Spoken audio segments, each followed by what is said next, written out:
siapa? Sejumlah jurnalis di Banda Aceh yang tergabung dalam gerakan Jurnalis Aceh Bersatu dari Ikatan Jurnalis Televisi Indonesia, Persatuan Wartawan Indonesia, Aliansi Jurnalis Independen, dan Pewarta Foto Indonesia menggelar aksi unjuk rasa menuntut revisi Undang-Undang Penyiaran yang mengancam kebebasan pers di halaman kantor DPR Aceh Kota Banda Aceh. Pendemo melakukan orasi di halaman kantor Dewan Perwakilan Rakyat Aceh dan dijaga ketat oleh petugas kepolisian. Dalam orasinya, para insan pers ini meminta agar DPR merevisi Undang-Undang Penyiaran yang dapat melemahkan dan mengekang kebebasan pers, terutama yang termuat pada draft Pasal 8A huruf Q, Pasal 50B huruf C, dan Pasal 42 ayat 2.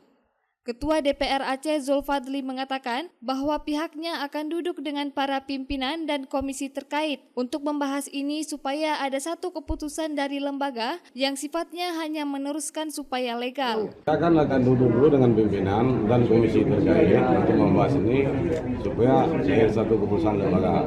Nah, cuma itu aja. Nah, cuma meneruskan supaya legal. Kita akan duduk dengan komisi terkait. Kita bahas dalam hari ini. Mungkin tidak ada keputusan.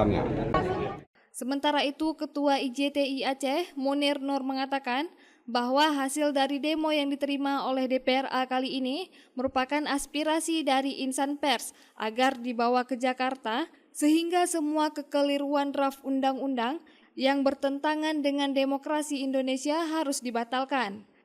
DPRA sudah menerima aspirasinya, seperti disebutkan Ketua Pimpinan tadi, perwakilan kita diterima dengan baik. Kemudian Ketua DPRA menyampaikan bahwa mereka siap membawa aspirasi kita ke Jakarta agar semua kekeliruan, semua permasalahan yang kita hadapi, semua draft undang-undang yang bertentangan dengan demokrasi Indonesia harus dibatalkan. Kemudian DPRA siap mendukung keinginan kita semua. Dari Banda Aceh, Lala Nurmala melaporkan untuk Puja TV Aceh.